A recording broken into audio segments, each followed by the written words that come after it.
Hey, hello. Welcome back to the Sunday Serving channel, where you come for words of hope from the gospel. Boy, it's a beautiful, sunny winter day. Don't be fooled by the green, beautiful green, the cover crops, protect the soil, build up the soil. A couple days ago, this was covered in snow. More coming. I was just checking back there on the flock of sheep and their winter home, the pasture there. They're doing great. Some sad remains of pumpkins left in the field, damaged by the frost. Anyways, hey, I hope you're enjoying the series from the Holy Land, the stories of Jesus' life taken in Israel on a recent trip there. Got a lot of great videos. You've seen they've been coming out every day in that series. Got a bunch more. That was so fascinating to be in the land of Israel, to see the places that Jesus walked. Not just because it's historically interesting, but somehow it helps you read the gospel and understand the stories when you think and talk about life as it was back then. But of course, thinking ahead to the future and the meaning of it, Jesus came for the whole world. And Jesus taught us how to live, what he wants us to do, to love, to give, to serve. That's not dependent on where we are. That needs to happen everywhere. The good news has to go to every land, but more importantly, has to enter every heart. So that's important to reflect on. And coming back here to New York, just the other day, I went into to our high school and introduced and watched with them a documentary on the life of Mother Teresa. That's an amazing story, the life of Mother Teresa, a woman who felt the call, heard the call from Jesus to go and serve the poorest of the poor in India, and how that call, many sisters came and then brothers. They started homes of missionaries of charity all around the world, serving the poorest. Became a household name. Why? Not because she wanted to be famous, but because she listened. She obeyed the call of Jesus. She saw Jesus in every person, every face. Didn't matter how broken, how poor, the dying, the leper, the worst disease that you could think of. She was there to show love till it hurts. To give the love of Jesus, to bring people to Jesus, to bring Jesus to people. So I was thinking of a gospel reading that kind of challenged me from that film, was where Jesus tells his disciples that whatever you do to the least of these, you do to me. And that's in the end, when God does come to judge us, it'll be on those deeds of love. Have we served? Have we given? So that brings us to Matthew, the 25th chapter of Matthew. And the end of Matthew there, 24, 25, there's lots of stories, parables that Jesus taught from the sermon from the Mount of Beatitudes, the Mount of Olives, which you can look at some of those films, the Dominant Flevis, where Jesus wept over Jerusalem. That's where he taught his disciples the important lessons before his crucifixion. So here from Matthew 25, Jesus says, when the Son of Man comes in glory, and all the angels with him, then he will sit on his glorious throne. Before him will be gathered all the nations. So imagine that, when God comes back, when Jesus comes back, when God sends Jesus, to bring his kingdom, there'll be judgment. Did we do what is right? And it says all nations will be before him. Everybody. And he will separate people one from another, as a shepherd separates the sheep from the goats. And he will place the sheep on his right and the goats on the left. Now, I think a bit of what that means. I think it's just a picture Jesus is using. We just saw the sheep over there. There's no goats. I don't think Jesus means that goats are bad and sheep are good. It's more of a picture. And we saw that picture in Israel. There's still shepherds, Bedouins, that have these mixed flocks of goats and sheep and camels and donkeys.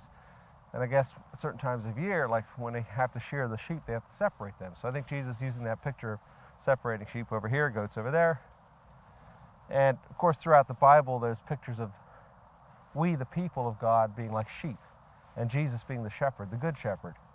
And the flock of sheep has to follow the shepherd. He looks after them, he takes care of them. Of course, the shepherd also loves the goats. Goats are important too. There's also stories of goats, like the sacrifice for sin is a goat. But maybe also goats are thought of as a symbol of evil sometimes too. I don't know. But anyways, I think the point is the separation. And what is that based on? And here it goes on. It says, "Then the king will say to those in his right, 'Come, you who are blessed by my Father, inherit the kingdom prepared for you from the foundation of the world.'" Now listen to this. This is the important part. "For I was hungry, and you gave me food.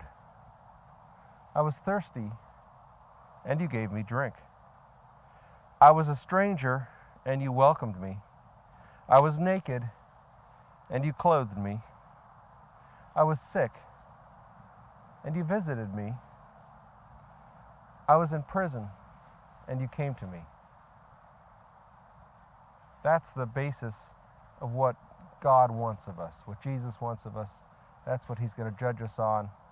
Hey, you blessed ones, come. I'm giving you this prize, this kingdom. What? What for? What did we do? Well, all these simple things. Giving food to the hungry. Giving a drink to the thirsty. Clothing someone who doesn't have enough clothes.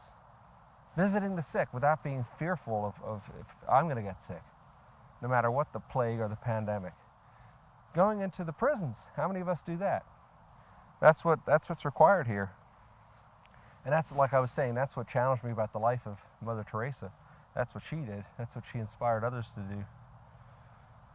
And then, but it goes on here, the righteous will answer him saying, "Lord, when did we see you hungry and feed you?"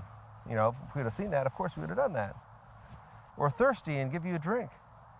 And when did we see you a stranger and welcome you, or naked and clothe you? And when did we see you sick or in prison and visit you?" So they didn't just assume, "Oh, that's great, yeah, we're great people, we did all these good things." The humility shown through. What do we do? We never saw you. And the king will answer them. And again, this is the key line here. "Truly I say to you, as you did it to one of the least of these, my brothers, you did it to me." So there we have it. Whatever we do out of love, out of generosity, out of charity, out of kindness, to the least, to the poorest, to the most weak, to the humblest, to the most despised, to the dirtiest, to the most shameful, whatever we do to the least, we're doing it to Jesus, to God. So if we want to love God and love Jesus, show our love, we need to do something simple but loving, something needed to the least. That's the key. So isn't that amazing? I mean, that should be our model. And it's so easy. We don't need to be rich. We don't need to be powerful. We don't need to be famous. We don't need to be a star. Food, water, a smile, a friendly word, an extra piece of clothing. And that's our responsibility as followers of Jesus, the church. Doesn't take governments, doesn't take programs, doesn't take millions of dollars. It takes care, it takes love, it takes charity. Then of course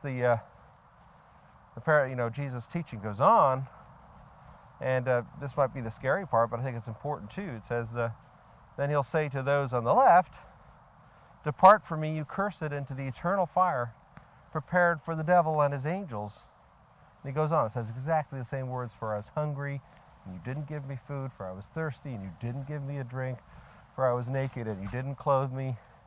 For I was a stranger. For I was in prison, and you didn't come and minister to me."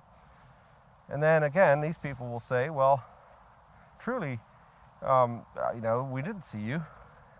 And then he will say to them, "I say to you, you did not do it to one of the least of these, my brethren, you didn't do it to me." So if we don't show that love, if we don't have a heart and care for the least, we can't love God. It's as simple as that. And that's what's going to be punished.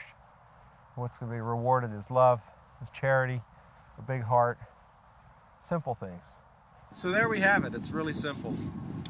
We should go and do those simple deeds of love to the least, to the poorest, to those that need help. Do it in love, do it in joy, do it for Jesus. God bless you. Have a wonderful week. Come on, Remy. Let's go find some food and water to share.